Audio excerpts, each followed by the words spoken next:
தைத்துளை. தைத்துளை காரணத்தை பற்றி பார்ப்போம். யாரெல்லாம் தைத்துளை காரணத்தில் பிறந்திருக்கீங்களோ அவைகளெல்லாம் இப்போ நம்ம பார்க்கலாம். உங்களுடைய கரணநாதன் நல்லா இருந்தால், உங்களுடைய கரணநாதன் யார்? கரணநாதன் உங்களுக்கு சுக்கிரன்.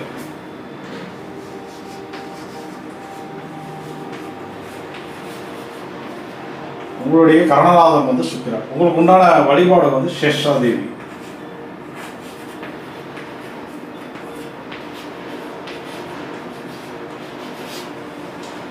சார், நான் தைத்துறை காரணத்தில் தான் பிறந்திருக்கேன். சேஷாதேவி வழிபாடு எடுத்துகிட்டு தான் இருக்கேன். இப்போ ஆனால் எங்களுக்கு எந்தவித நற்பலனும் கிடைக்கல அப்படின்ற பட்சத்தில், ஏன்னா ஒவ்வொரு நல்ல காரியங்களும் நமக்கு கரணநாதன் மூலியமாக தான் நடந்தாகணும். வேறு வழியே கிடையாது. எந்த நிகழ்வாக இருந்தாலும் அதிலெல்லாம் உங்களுக்கு தடைகள் வந்துட்டே இருக்குது அப்படின்னா கரணநாதன் கண்டிப்பாக டிஸ்டர்ப் ஆகிருக்காரு அப்படிங்கிறத நீங்கள் புரிஞ்சுக்கணும். இப்போ உதாரணத்துக்கு பார்த்தீங்க அப்படின்னா, இந்த சுக்கரனுடைய காரகத்தில் மெயினான காரகத்துவம் கலஸ்திர காரகம்.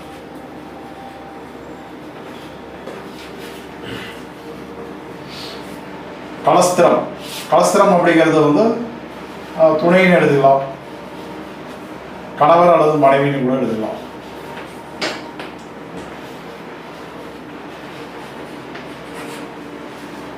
யார் யாருக்கெல்லாம் இதுவரை திருமணத்தில் தடையாயிட்டு வந்துட்டே இருக்கும், அதாவது தைத்துளை கரணத்தில் பிறந்து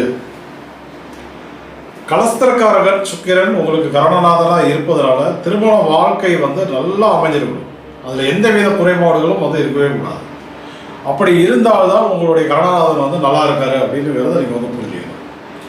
இல்லை எங்களுக்கு திருமண முயற்சிகள் எடுத்துகிட்டே இருக்கோம், தடையை வந்துட்டே இருக்கு, ஏஜ் பாராயிட்டே இருக்கு, ஆனால் தைத்துளை காரணத்தில் தான் பிறந்திருக்கோம் அப்படின்னா அதில் பாதிப்பு இருக்குது. அது ஏற்கனவே கல்யாணம் ஆயிடுச்சு, ஆனால் எங்களுக்குள்ள நிறைய பிரச்சனைகள், கருத்து வேறுபாடுகள் வந்துகிட்டே இருக்குது. திருமண வாழ்க்கை ஏன்டா நம்ம கல்யாணம் பண்ணோம் அப்படிங்கிற மாதிரி இருக்குது. அப்படிலாம் இருந்தது அப்படின்னா கண்டிப்பாக கரணநாதன் பாதிக்கப்பட்டிருக்காரு அப்படிங்கிறத புரிஞ்சுக்கணும். அடுத்தது வாகனத்துக்குரிய கிரகம் சுக்கிரன், கரணநாதன்.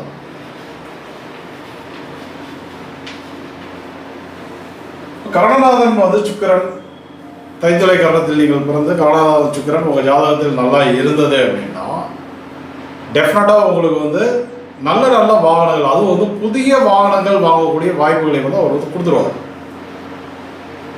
சுக்கிரன் என்னன்னு கேட்டீங்கன்னா, சுக்கிரன் சுத்தத்துக்கு உண்டான ஒரு கிரகம். அதாவது சுக்கிரனுக்கு உண்டான தெய்வம் நீங்கள் மகாலட்சுமின்னு எடுத்துக்கலாம்.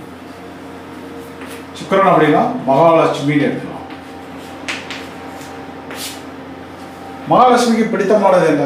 மகாலட்சுமிக்கு ரொம்ப பிடித்தமானதே பார்த்தீங்கன்னா சுத்தம். அடுத்து நல்ல வாசனை மிக்க விஷயங்கள் எல்லாமே அவங்களுக்கு ரொம்ப பிடிக்கும். நல்ல மனமாக இருக்கணும், தெய்வீக மனமாக இருக்கணும். அந்த மாதிரி விஷயங்கள் எல்லாமே அவங்களுக்கு ரொம்ப பிடிக்கும். அதே போல் டைமண்டு, வைரம் என்பது மகாலட்சுமிக்கு உண்டான விஷயம். வெள்ளி என்பது மகாலட்சுமிக்கு உண்டான ஒரு விஷயம். பட்டாடைகள் என்பது மகாலட்சுமிக்கு புது புது ஆடைகள் ரொம்ப பிடிக்கும். குறிப்பாக பட்டாடைகள் ரொம்ப பிடிக்கும். ஷைனிங் கிளாத் எல்லாமே ரொம்ப பிடிக்கும். விலை உயர்ந்த பொருட்கள் எல்லாமே ரொம்ப பிடிக்கும் அவங்களுக்கு. அப்போ இது எல்லாமே உங்களுடைய வாழ்க்கையில் நிறைவாக கிடைக்கணும். தைத்துளை காரணத்தில் பிறந்திருந்தால் இது எல்லாமே உங்களுக்கு கிடைக்கணும். டைமண்ட் உங்ககிட்ட ஏற்கனவே இருக்கணும்.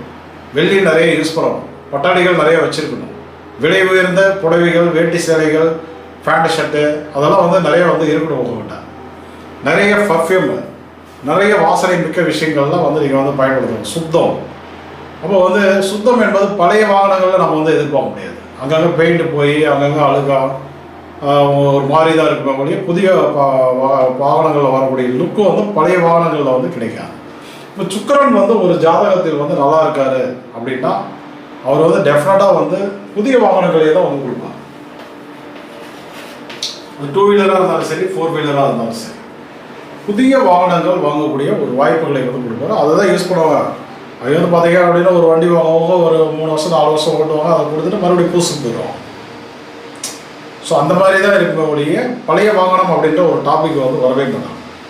அடுத்து பார்த்தீங்கன்னா ஆடம்பரமான வாழ்க்கை. எதாக இருந்தாலும் ஆடம்பரம்.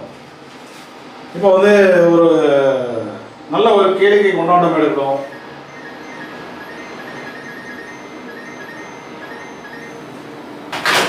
ஒரு என்டர்டைன்மெண்ட்டு, ஒரு தேட்டர் போனோம் அப்படின்னா நார்மலான தேட்டர்லாம் வந்து போக மாட்டாங்க. ஒரு ஐஎன்எக்ஸு, ஒரு மல்டிப்ளெக்ஸில் இருக்கக்கூடிய லெவலுக்கு பார்த்தீங்க அப்படின்னா ஒரு மாலில் இருக்கக்கூடிய ரேஞ்சுக்கு தான் வந்து போய் பார்ப்பாங்க.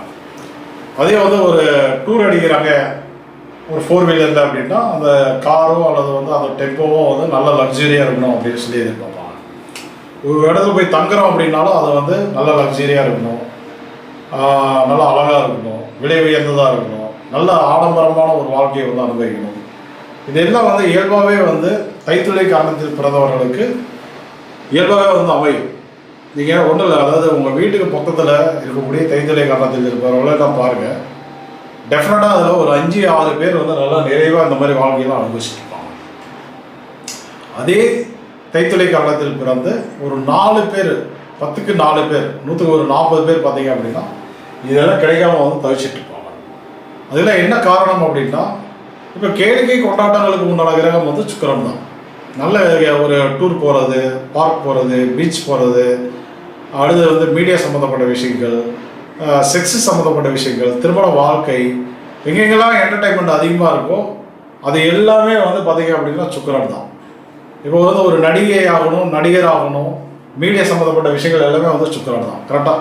ஸோ இதிலெல்லாம் வந்து நீங்கள் வந்து டிஸ்டர்ப் ஆகிறீங்க அப்படின்னா சுக்கிரன் வந்து கர்ணநாதன் வந்து பாதிக்கப்பட்டிருக்காருன்னு எடுத்துக்கலாம். அதே போல் அலங்கரிப்பு விஷயங்கள் அதுவும் அதில் தான் வரும். இப்போ வந்து மேக்கப் சாதனங்கள் எல்லாமே, அது ஆணாக இருந்தாலும் பெண்ணாக இருந்தாலும் அவங்களுடைய மேக்கப்பு. இப்போ வந்து வீடு அப்படின்னா வீடை வந்து நல்லா அலங்கரிப்பு வச்சுக்கிறது எப்படின்னா நல்லா சோஃபா ஃபர்னிச்சர் அது இதெல்லாம் நல்லா லக்ஸரியாக போட்டு நல்லா கலரில் வந்து பெயிண்டிங்லாம் அடித்து புது புது டிசைனில் வந்து பார்த்தீங்க அப்படின்னா அங்கங்கே அதெல்லாம் வச்சு வீடே வந்து பயங்கரமாக இருக்கும். ஒரு 2 வீலர் 4 வீலர் அப்படின்னு வரும்போது அது பெயிண்டிங் பக்கமாக இருக்கும், ஸ்டிக்கர் டிசைனிங்லாம் வந்து நல்லாயிருக்கும், எக்ஸ்ட்ரா ஃபிட்டிங்ஸ் நல்லாயிருக்கும், ஒரு சவுண்ட் சிஸ்டம் ஒரு ஆடியோலாம் போட்டோம் அப்படின்னாக்க கேட்குறதுக்கே வந்து நல்லா பயங்கரமாக இருக்கும். ஸோ அதெல்லாம் வந்து என்னென்னா அலங்கரிப்பு விஷயங்கள். அதே போல் வந்து பார்த்திங்கன்னா நம்ம ஈவெண்ட் மேனேஜ்மெண்ட் அது கூட சொல்லலாம். வந்து நம்ம நடத்தக்கூடிய ஃபங்க்ஷன்லாம் வந்து அவங்க வந்து நல்லா கிராண்டாக வந்து பண்ணி கொடுப்பாங்க. ஸோ இது சம்மந்தப்பட்ட விஷயங்கள் எல்லாமே வந்து சுக்கிரன் அப்படின்னு நீங்கள் வந்து எடுத்துக்கலாம். முகவசியம், ஒருத்தருடைய முகவசியம், கவர்ச்சி, ஈர்ப்பு. சிலர்களாம் வந்து பார்த்திங்கன்னா முகத்தில் வந்து நிறைய முகப்பருக்கள் வந்து உருவாகும், வந்து தேம்பல் வந்து இருக்கும், மங்கு மாதிரி இருக்கும். ஸோ இதெல்லாம் வந்து ஒரு வருது அப்படின்னா கண்டிப்பாக வந்து தைத்தொழில் காரணத்தில் பிறந்தவர்களுக்கு வரக்கூடாது, வராது. ஆனால் அப்படிலாம் வருது அப்படின்னா கர்ணநாதன் உங்களுக்கு பாதிக்கப்பட்டிருக்கார் அப்படிங்கிறத நீங்கள் வந்து புரிஞ்சுக்கணும். கரெக்டாக? இப்போ இதிலெல்லாம் பாதிப்புகள் இருந்தால் நீங்கள் என்ன பண்ணணும் அப்படின்னா டைரெக்டாக வந்து இப்போ நான் தர கோவிலுக்கு போகணும். ஆனால் எப்போ போகணும் அப்படின்னா நீங்கள் பிறந்த தைத்தொழில் காரணம் என்பது நடைமுறையில் இருக்கும்போது தான் போகணும். இந்த கரணம் என்பது 4 நாளுக்கு ஒரு முறை, 4 நாளைக்கு ஒரு முறை அது வந்து வந்துகிட்டே தான் இருக்கும். ஸோ 4 நாளைக்கு ஒரு முறை வந்து வந்துகிட்டே தான் இருக்கும். அந்த கரணம் நடைமுறையில் இருக்கும்போது போகலாம். அப்படி இல்லை அப்படின்னாக்க நீங்கள் வந்து இந்த சௌபாகியம்,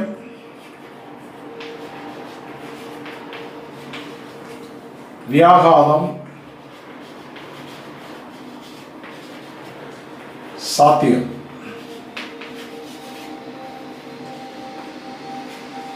இந்த நாமயோகத்திலே நீங்கள் வந்து போய்க்கலாம். கரெக்டாக? என்னென்ன கோவில் போகலாம் அப்படின்னு பார்க்கும்போது நம்ம பள்ளிமலை அடிவாரத்தில் இருக்கக்கூடிய திரு ஆவினன்குடி, பள்ளிமலை அடிவாரத்தில் திரு ஆவினன்குடி அப்படின்ற ஒரு முருகன் கோயிலுக்கு நிறைய பேருக்கு தெரியறதில்லை. அந்த முருகன் கோயிலில் உள்ளார என்னன்னா குழந்தை வேலாயுதப்பர் அப்படின்ற ஒரு முருகன் இருக்காரு. அது மட்டும் கிடையாது, மகாலட்சுமிக்கு ஒரு சன்னதி இருக்குது, மகாலட்சுமிக்கு ஒரு சன்னதி இருக்குது. அது மட்டும் கிடையாது, மகாலட்சுமிக்கு உகந்த ஒரு தல விருட்சமான நெல்லி மரம் வந்து அங்கே உள்ளார வந்து தல விருட்சமாக இருக்கும்.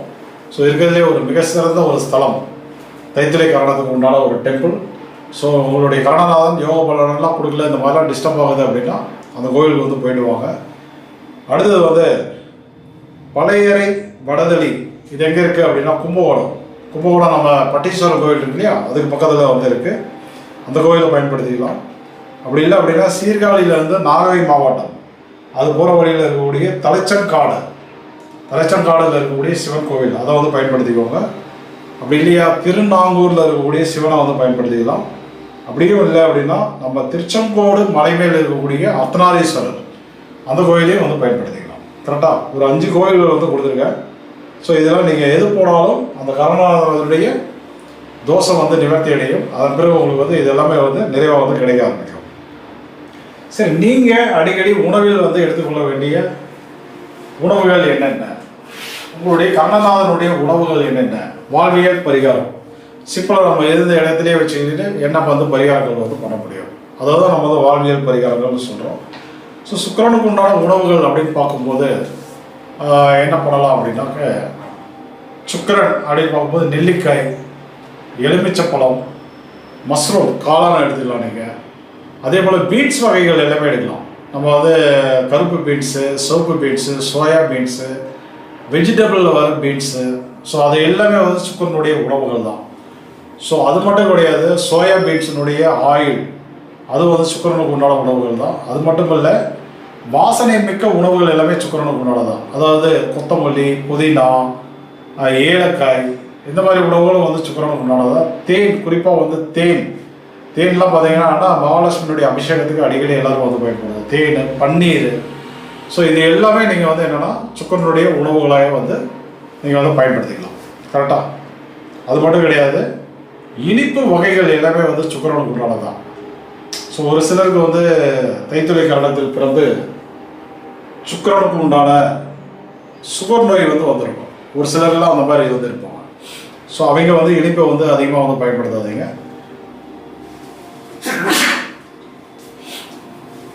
அவர்களை தவிர மீது எல்லாருமே வந்து இனிப்பு வகைகளை வந்து முடிஞ்சளவு வந்து சேர்த்திக்கலாம், தப்பே கிடையாது. இனிப்பு வகைகள் வந்து நம்ம எது சேர்த்தா எவ்வளோ சாப்பிட்டாலும் எனக்கு எந்த பாதிப்பும் இல்லை அப்படிங்கிறவர்கள் தாராளமாக வந்து இனிப்பை வந்து அதிகமாக சேர்த்திக்குவாங்க. இனிப்பை நீங்கள் எந்த அளவுக்கு பயன்படுத்துறீங்களோ அந்த அளவுக்கு கர்ணநாதன் வந்து ஆக்டிவேட் ஆவார். ஓகேவா? இப்போ அடுத்த கரணம் வந்து கரசை கரணம்.